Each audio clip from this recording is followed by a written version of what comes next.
Well, welcome back to You Heard It From a CFP. It is December 1st, 2021. Welcome to the last month of the year. Hope you had a very, very nice Thanksgiving holiday. I took the week off to spend some time with family and did a little bit of traveling. I hope you got a chance to get out and do that as well. And my best to your family and to you. Today we're going to talk about 3 things that you need to be doing before the end of the year with your money. Let's dive in.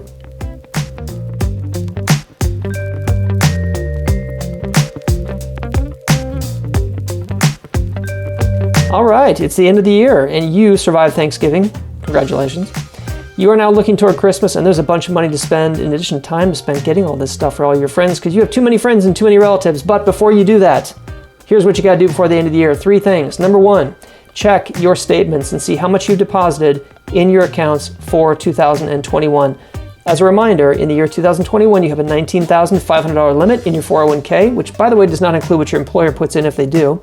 And you have a $6,000 or $7,000 limit, depending on your age, in your IRAs and your Roth IRAs. So if you have not made those limits yet, and technically I know you have till April to get those IRAs in, but before anything else gets in the way and that money becomes spoken for by somebody else's responsibilities or gifts or whatever you're getting, go ahead, make some contributions before the end of the year, or maybe raise your limit for next year if you're not there yet. If you want to raise your 401k contribution, do it. Make it automated. Usually takes a week or 2 to process anyway, so by the end of the month, you'll be good to go and it'll be all set for next year. So go to your statements, download them, take a look at what you've contributed for the year, and make some changes or max out your limits. If you're close, that would be number 1. All right, number 2, reviewing your taxable accounts. Chances are if you've been investing for a while, or if you're perhaps maybe a higher income individual or family, or a higher asset individual or family, you have taxable accounts. And even if you're not a higher income or higher asset individual, you may have taxable accounts anywhere where you've been doing some trading, or perhaps you bought some stock outside your 401k plan or outside your Roth or outside your IRA.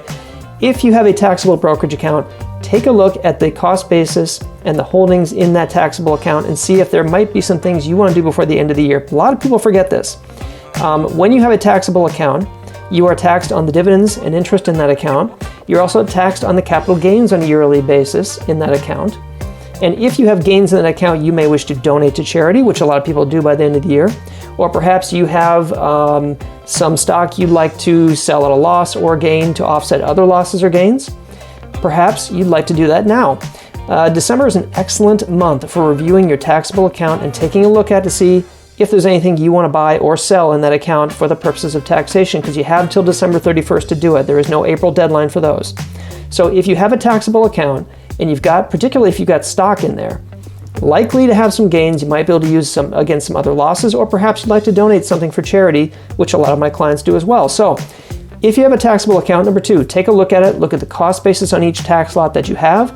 If you're a little bit confused about it, get your advisor to help you perhaps. That's where your advisor can be very useful. So I do sit down with quite a few of my clients, or talk to them at least virtually, about what tax lots they have, what do they want to sell, what do they want to keep. It's something that's really important by the end of the year. A lot of people forget it. So number 2, take a look at your taxable accounts no matter what their size. See if you want to keep it, donate it, or sell it.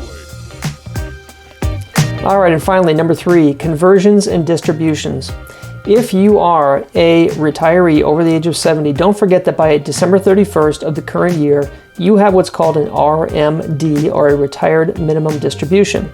This retired minimum distribution must be taken out of your 401k or your IRAs each year, and it's calculated, or it can be calculated by the firm that you're working with, or the advisor or the operations team that advisor is working with.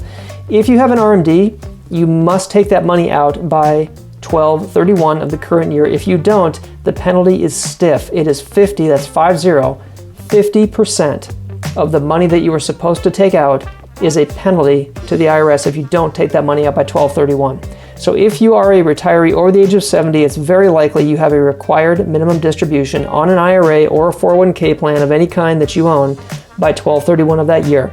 So make sure you get the distribution of the RMD in by 12/31, because if you don't, the punishment on that is fairly steep from the IRS. So that's number 1.